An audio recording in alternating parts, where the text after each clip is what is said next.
Welcome to the Decent People podcast, a production of DeCential Media, where we're committed to telling the stories of the founders, builders, and visionaries who are creating a new decentralized economy and internet experience. You guys know it as Web3 or blockchain, and we're going to bring you the smartest and most interesting people in the space for intimate conversations that reveal their background, how they got into crypto in the first place, and what they're doing today to make a decentralized future a reality. Thanks so much for joining us. Make sure to check out our site at DeCential.io. Now, to the show. Hi, and welcome to the latest episode of the Decent People podcast. I'm your host, Matt Weissing, and today I'm joined by a really great guest who is an internationally known French DJ, producer, and electronic artist, Mael Peneau. He's better known around the world as Maelstrom. And hey, thank you very much for being here. How are you? I'm great. Thank you for having me. Super happy to be here. Yeah. So we had a great story on our website at DeCential.io by Keegan Voice about how musicians are using NFTs and Web3 to kind of take back some of the creativity and sort of self-fund themselves. And I know that you spoke to Keegan for that story and were quoted in it. And I really appreciate you coming back or coming on the podcast to just kind of flesh it out a little bit more and how NFTs and Web3 are the new options and benefits that they're affording to musicians such as yourself. So as I mentioned, you are French. What part of France did you grow up in? I was born and I still live in a city called Nantes, which is on the ocean side on the west. So yeah, that's where I grew up, and after a bit of traveling, I'm back there. Yeah, happily. And when did you first get into music as a kid? What was it? What got you into it? Actually, I wasn't as a kid. Really, I wasn't that much into music. My parents weren't really like big music fans. There were no instruments at home or things like that. What happened was that when I was 15. A friend of mine took me to an illegal rave party, and we kind of sneaked out because we were supposed to stay at his sister's place on a Saturday night, and we sneaked out of the house and went to this like crazy rave party in a warehouse, and that's kind of how it all started for me, because the impression this event made on me was like really strong. And so what like the environment at the time was that the city, so not the city where I was growing up in, was used to be an industrial place. It used to be full of factories, it's a harbor, so we had like ships coming in with like fruits and cocoa and all that kind of stuff. And then like there was a shipyard, lots of factories around the river. And in like anywhere else in Europe, in the late 70s, early to mid 80s, all these factories started closing up, and the production got shipped to Asia. And so as a teenager, the place where I grew up in was kind of the whole city center, which used to be like this incredibly busy place with like workers and and factories and like lots of movement, lots of things happening. Everything was in decay, more or less. So we had lots of warehouses that were abandoned, and when the rave party thing started to happen, and when the first traveling sound systems started coming from the UK, it was kind of a natural transition for these places to be reused by these illegal traveling sound systems to do parties. So very fast, like around 90, like from 94 to 98, there was like rave parties every weekend, and we got just sucked into it, and that's how I started buying. Sounds like Berlin a little bit. But what was it about the electronic music and like the rave scene that really kind of like grabbed your attention? I think at first, I mean, I remember this, I really remember vividly this first experience. There were like two things. The first one was the physical experience of sound. it was something I had never experienced before. And the feeling of experiencing sound as something that goes through your body, you don't just listen with your ears or your eardrums, but you're listening with your bones and with your belly and your lungs, and you're having this experience of sound as something that you're inside of, instead of just what I was used to as a teenager. Like we had this uh, like just these little headphones, and you were listening to your headphones on the bus or things like that, which was great. But like suddenly there was this massive stacks of speakers and you were absolutely drowning in the sound. And yeah, so that's like something that really really changed me in a sense where I understood, like I really understood how music was much more than something that you could hear, but it was also something that you could live,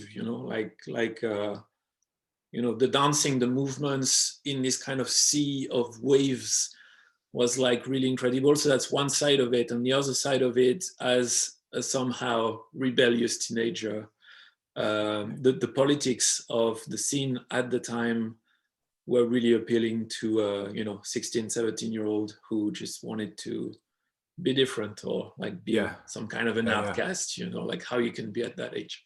Very much so. Yeah, for sure. And not trying to sound like an old man here, but yeah. that first experience of music as a physical thing can be really powerful. And then how long was it before you decided to try it yourself, or just, start diving into it as not just a listener, but somebody who was making the music? Well, that's that's another part of at least the European free party scene, is that more or less it was really open to all to participate in. So very fast, I bought a pair of turntables with some friends, or like we went record digging in the shops every week, and we accumulated enough records to like kind of be able to play for a couple hours. And at the time you could just show up with your record bag and wait until everybody was kind of off their heads on drugs or whatever, and in the morning on the Sunday there was always a moment where you could be given the chance to play. Even if it's like 10 people left dancing, you had a chance to experiment it in like real life conditions, so to speak. Yeah. So around like 16, 17, we just we just started going to these raves and bringing the records with us, trying to play as much and as often as we could. And quite fast we started also buying drum machines and samplers, synthesizers from like pawn shops, and we started making really bad techno around the same time. Once you stopped making the bad techno and you were making good techno, did you tell me about like the economics of it? Were you able to support yourself, or how was the what was it like as an artist like back then in that world? So for me it's like different periods, like when I'd say like between my 19 years old and 25, I was really deep into this illegal rave scene. So I was living in a truck, we were traveling around Europe. We didn't really need that much money, and so we were organizing party where we were asking for donations at the door. We were making records and selling them, and it'd be like I don't know, 1,000 records maybe at a time.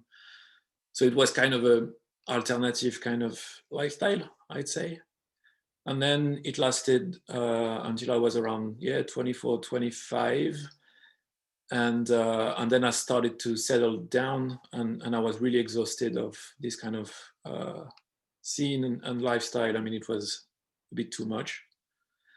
And so I started making music and playing. I was still doing it, but then like I got into, I started a new project with friends, which was kind of we tried to mix circus arts with the rave music and the rave atmosphere and the rave scenes to do something between a techno gig and a circus performance. Let's frame it like this.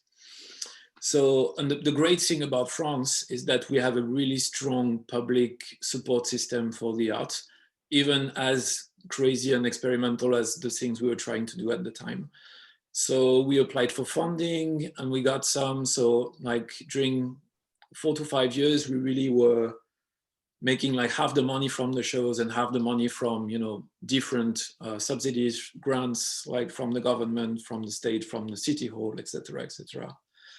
And then I'd say around 2010 maybe, I started signing records on bigger labels internationally, and I started touring internationally as well. So that's when things started to be better in terms of income and you know, being able to make a living out of my music. But it was from the shows mainly, because selling records.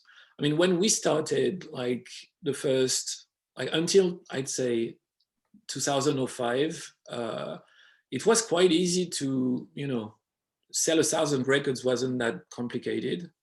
We didn't need much. Like you just, you know, produce the records, find a distributor, you just like bring the records to the stores yourself. And the vinyls would just find their audience on the shelves, because people would just go to record store, pick up a couple of headphones and just listen to the new records from the week, and then just buy them this way. So, you know, you could make 1,000 records and make like, I don't know about the economics of it because it's such a long time ago, but yeah, make some money at least just to cover your expenses and maybe invest in the next one.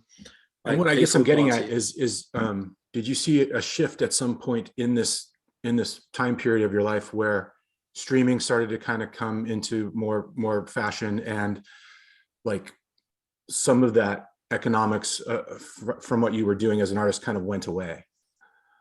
Oh yeah, absolutely. I mean, even earlier than streaming, I'd say when DJs started playing with CDJs and Serato and these kind of technologies, which are absolutely amazing. I have nothing against, obviously, but when that started to happen, the vinyl sales started to plummet. And I really remember, like, because we were working with the biggest distributor in France for the type of music we were doing.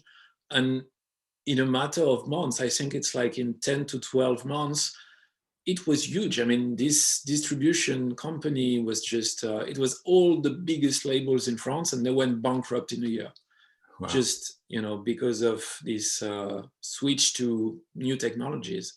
So going bankrupt, of course, we had like, you know, 2 or 3 EPs, I can't remember precisely, that we didn't get paid for. So all the labels took a hard hit. I mean, yeah, it was difficult times because everything we invested in kind of went away, and we kind of had to adjust to this new ecosystem where the economics were really much more difficult, because even if it was not streaming era, you know, it was the kind of Beatport, iTunes, where people were really paying for downloading MP3s.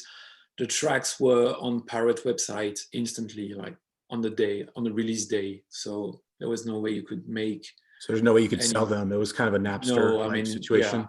Yeah, totally. So, you know, that's when, like, you know, you started to realize that making music was merely some kind of promotion for the tours, really. And there was no way we were gonna be able to make any money, because before that, I remember we built a whole studio out of just selling the vinyls, and it was like the way for us to buy the equipment and things like that. So yeah, at the time we realized that was over. Yeah, and I think if people know about streaming and what the economics are and what they've done to artists, I don't know if they know a lot about it. So I was hoping we could kind of set the stage here and start with basically the streaming services, and this is what Keegan wrote about so well, were a response to the piracy kind of like a Napster kind of situation where, you know, all it is an MP3, and you upload it, you know, you upload a Metallica album, and then anyone around the world can download it for free. And so obviously the record companies did not like that at all. And I guess what the response was these streaming services where, you know, pay us a monthly fee and you can have all this music you want. But maybe you could tell us a little bit about like what the actual economics are, and how difficult it is for someone who's not, you know, a world fan, like really well known with millions of fans, to kind of make a living from that model. It's fucked, man. Like, no, I mean, like, it's absolutely impossible. Like and that's what's so, you know, disheartening, I'd say, about it, is that I think in order to make a living from the streaming alone, you need to have like millions of plays every day. Like that's something, you need to be on some kind of level where your music is going to be played everywhere. And what I'm, you know, what's sad and kind of, yeah, disheartening about it is that it pushes people to play for the lowest common denominator, because in order to make any money in this kind of ecosystem, you need your music to be playable in lots of different environments. So like, you know, typically, I don't know, like airports, you know, sports rooms, supermarkets, whatever, because you need the music to be easy enough and pleasing enough somehow to be played in all these environments. And you need this music to have the kind of inner qualities that people are going to want to play the tracks again and again and again and again. And for someone who's doing music that's a little bit more challenging, maybe, or that just doesn't, how to say, Fit the mold. that, yeah, it doesn't fit this kind of mold, it's almost impossible. And you know, the terrible thing about it is that for me as a listener, as a music lover, some of the most important albums for me, for some of the most like important music in my life, I probably won't listen to these albums more than once or twice a year, because it's these tracks, you know, this music are challenging and require my absolutely full attention, you know, but it doesn't mean that my emotional connection and to this music, and that the memories I have from listening to these albums and what these albums and this music is giving me has less value than something that I can play while doing the dishes, or like while, you know, walking around in the streets, or, you know, doing my running or whatever. Like, I'm not saying either is better. I'm just saying that music that I'm gonna play, you know, once a month or twice a year has as much or even more value to me than music I'm gonna listen casually, you know, in my daily life. So that's kind of the, you know, the problem that I see about the economics of streaming, is that one side of production is rewarded because it has certain qualities which are not deniable. Like, it's really difficult to do a great pop song that people are going to want to listen to over and over again. But other types of musical expression won't get rewarded at all, because they won't get as many plays. So yeah. Yeah, and it sounds like exactly what the record companies would want to do, in terms of, you know, not paying artists for what they're doing. And then it also leads to a sort of race to the bottom in terms of pricing, because they want to always have more and more listeners, but they have to keep the prices low. So it just kind of, it becomes a self-enforcing trend. So where in this point did you discover crypto, and like when did you start realizing that, oh, maybe there's another option here that is now being afforded by some of this new stuff that's out in like Web3? So I guess same as you know, lots of other musicians experimenting with Web3 at the moment. What happened was that before the pandemic, 95% of my income was coming from the DJ sets and the live shows. And then, you know, with the lockdowns and stuff, I got stuck at home with nothing to do and not much of an income anymore, even though in France, again, like we're really super lucky because we have really good support systems for the arts. So it wasn't as hard as like people in the UK or in the US for sure. So, but still I had a lot of time, and I was following at the time on Twitter, Matt Dryhurst and Holly Herndon, who are like experimental musicians. They're working a lot with AI, and Matt, especially, Holly as well, were very interested in Web3 and NFTs, and they had started this podcast called Interdependence. So I was really, it seemed really interesting, but then back, so that was like, I don't know, winter of 2020, I think, something like that. And so when I was following them, trying to read about it, but then like all the lingo and the words, and like it seemed really obscure.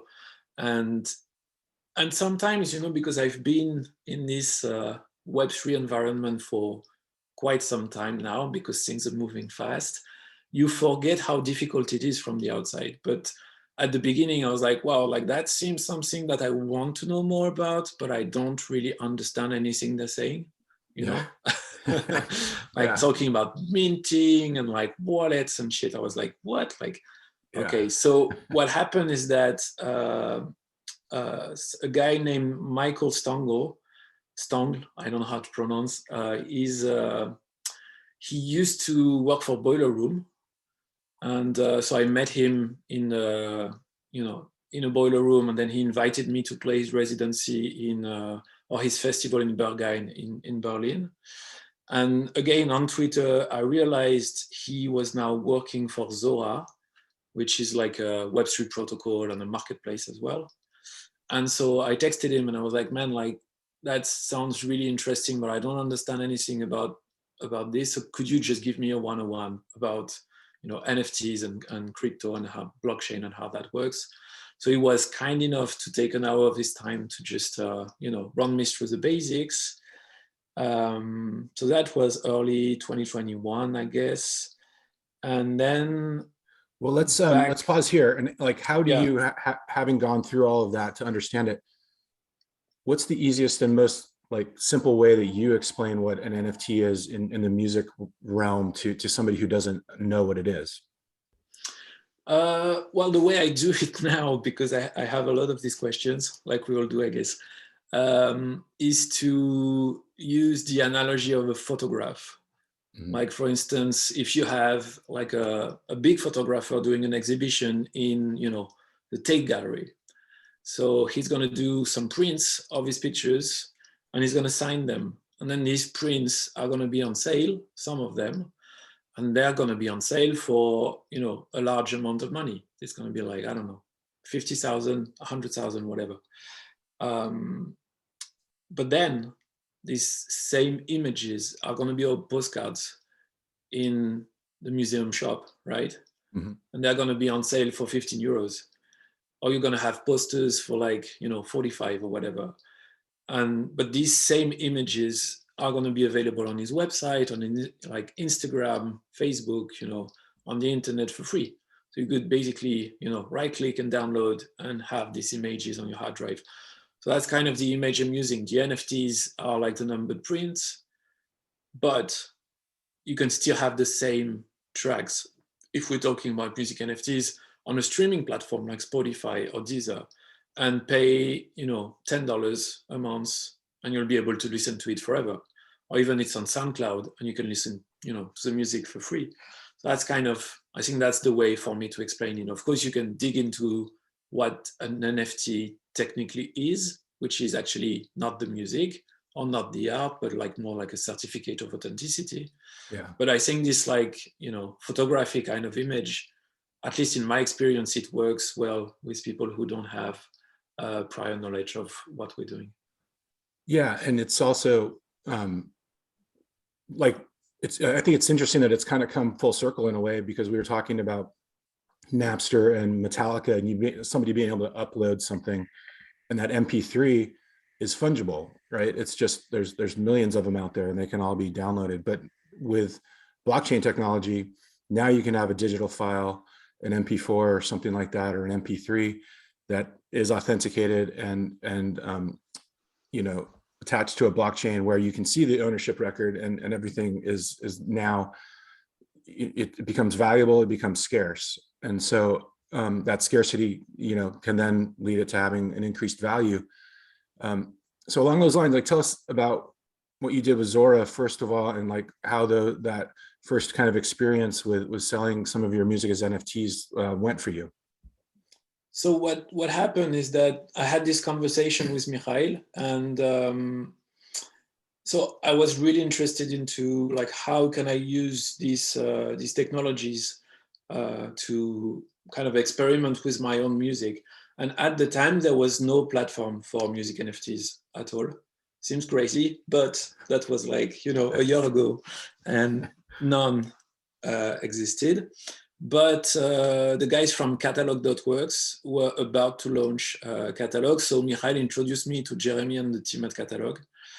And I was part of the first wave of artists to mint music NFTs on Catalog. So after this talk with Mikhail, Jeremy and the Catalog team, they really like onboarded me, explained to me how to set up a wallet, like they fronted the mint, the gas fees for me. And I did my first couple of music NFTs with them, which sold incredibly, like surprisingly, because at first I was really skeptical about, anyone wanting to spend that much money on my like crazy, edgy underground stuff, let's say it. So yeah, that's how it started. And so I did a couple of NFTs on Catalog, and then I got introduced to another platform, Async. Mm-hmm.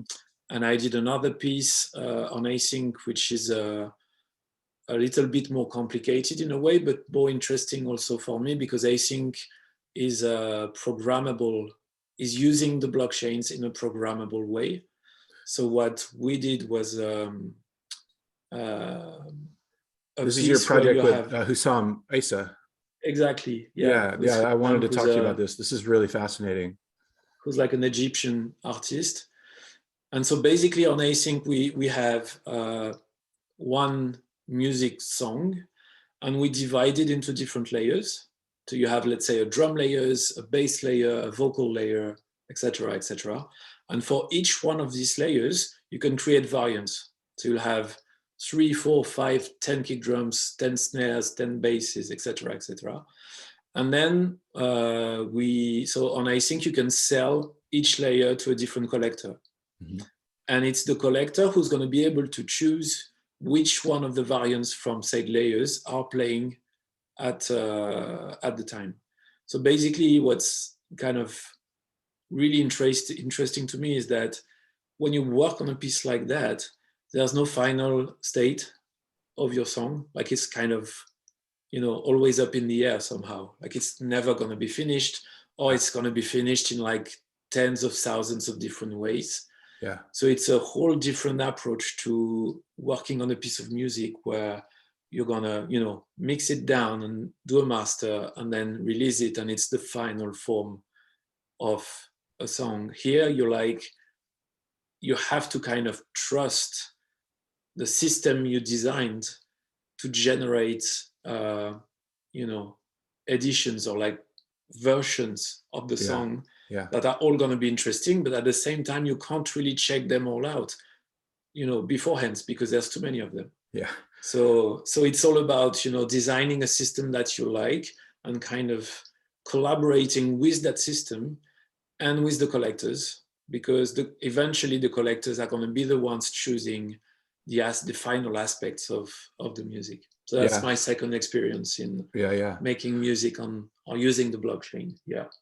It's like what the artist RAC did with a project he had called Circular. It's very similar kind of. Yeah.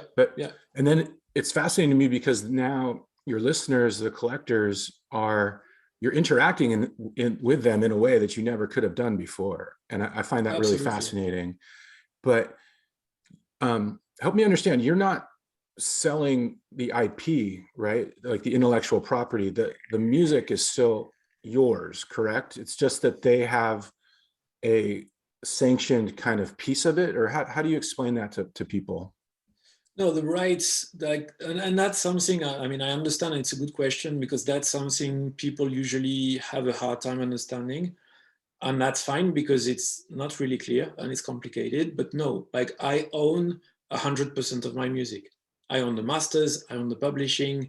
So I'm the one making decisions about that music. If there's like a sync, for like a movie or a commercial, they're going to ask me, not the collectors. Yeah. So and that's the thing is like, that's the thing about NFTs, especially, and I think it's even kind of clearer with music NFTs is that a piece of music is too large to be on the blockchain. You can't store an MP3 on the blockchain. It's not on chain. The music is not. So like the music itself, it's stored in a decentralized way, like on the IPFS, for instance, which is a system to store files that's kind of similar to torrents. Right. But it's not on chain. What's on chain is the NFT. And what the NFT is a smart contract. And it's like kind of a certificate of authenticity.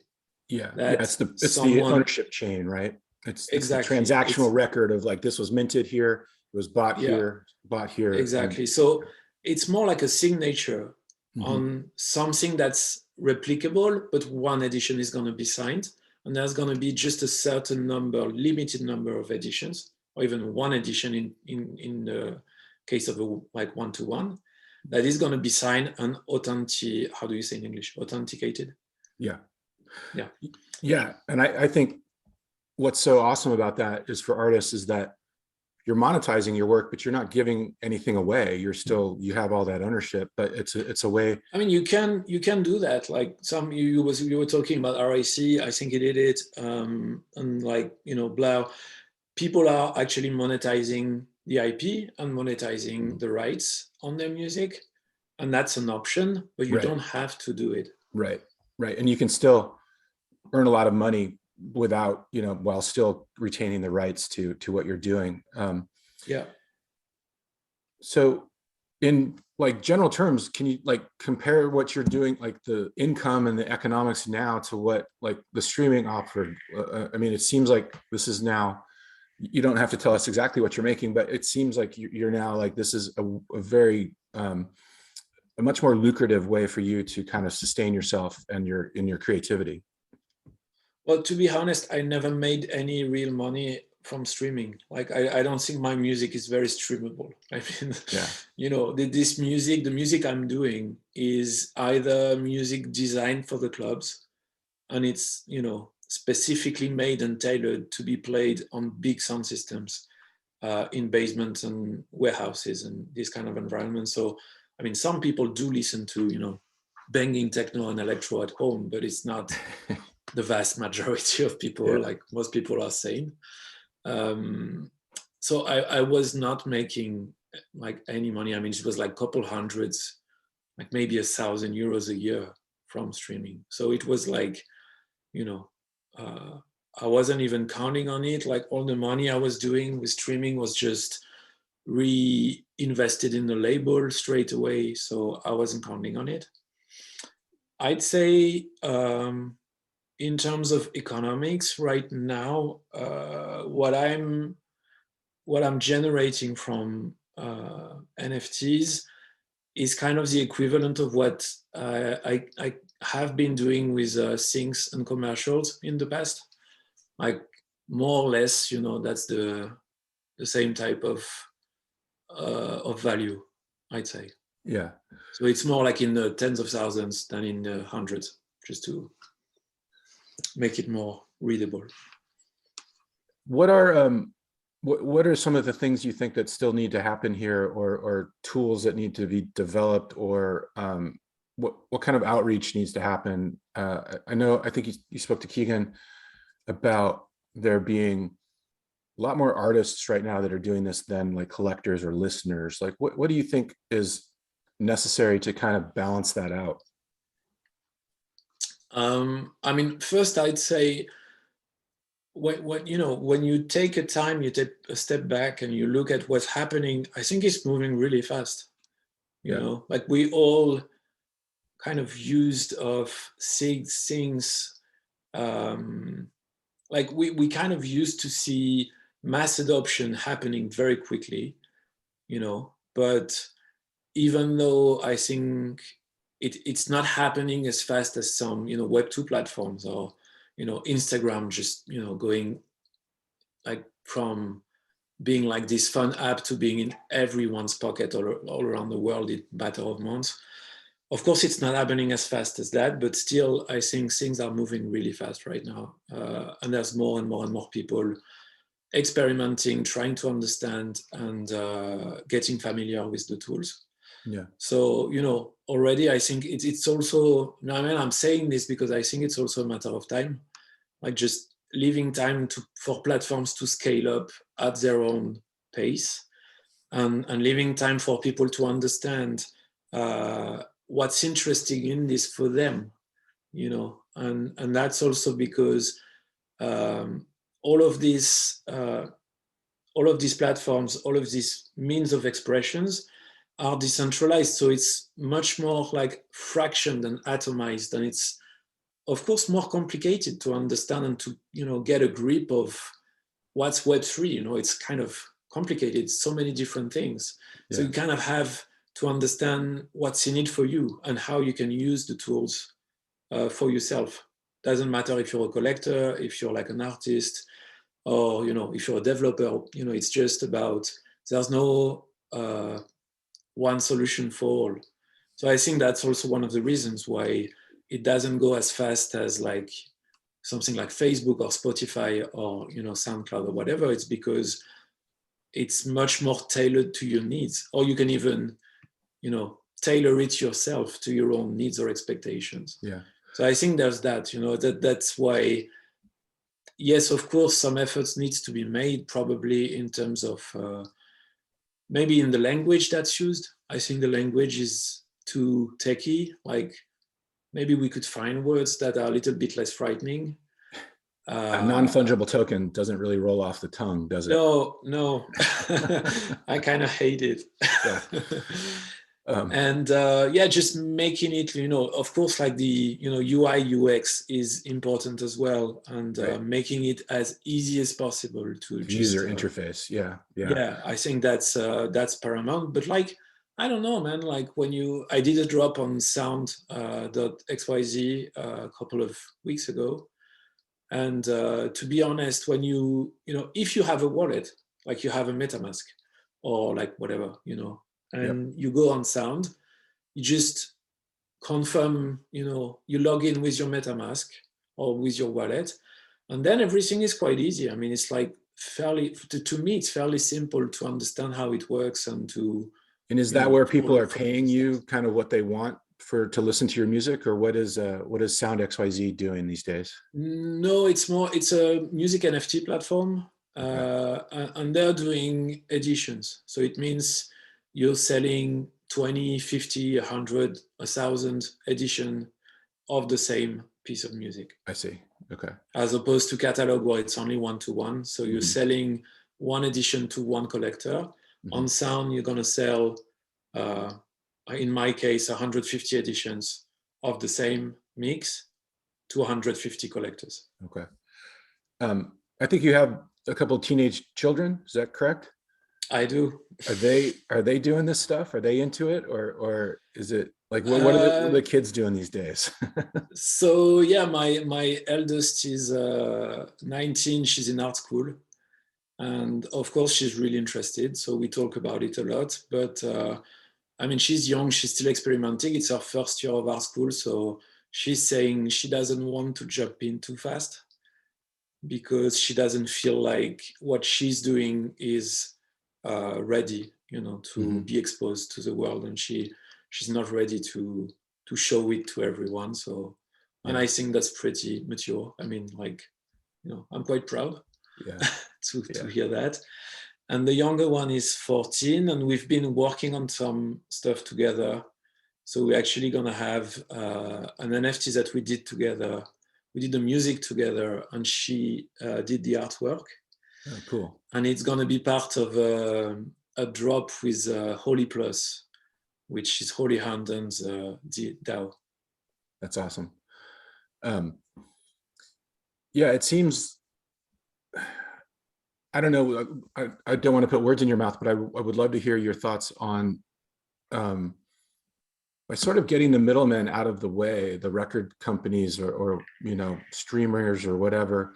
It seems like musicians and their fans have been able to reconnect in ways that were almost prevented by doing it in the past, or they weren't incentivized to do it, because like you might like go out and I don't know, sign 1 million autographs or go out and talk to your fans, but if that led to increased album sales, a lot of that was going to the record company, right? It wasn't just going to you.